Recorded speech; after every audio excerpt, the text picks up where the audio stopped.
What's up, homies out there?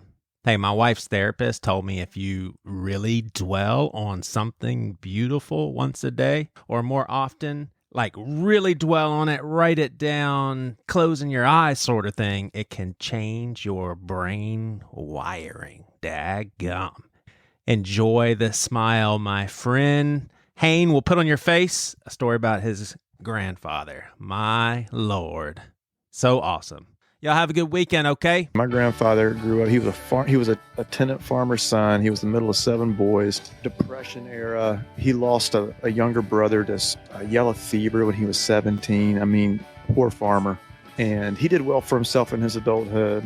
And I can remember as a child, he had a black gentleman that would come and cut his grass for him. He's a big gardener, and he would use the N-word sometimes, and this was in the 80s.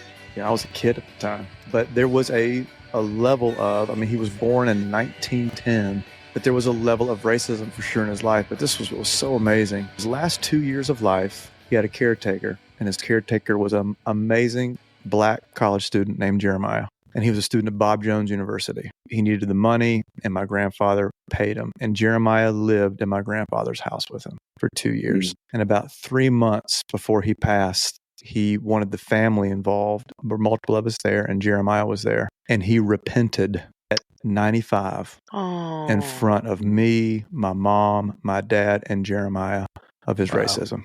He was 95 years old. Dang. And he was weeping, saying, I can't believe it took me 95 years to get to this point. Wow. He said, Jeremiah, he goes, you were like a family member to me. My racism kept me blind. And he was 95, and he died 3 months later. Dang. So my point is, it's okay that you're 45 and working through this. At least you ain't 95. Yeah. But we're all a work. We're a work in process. We're all practicing. We things are. That we're learning. We are, and we're all works in progress.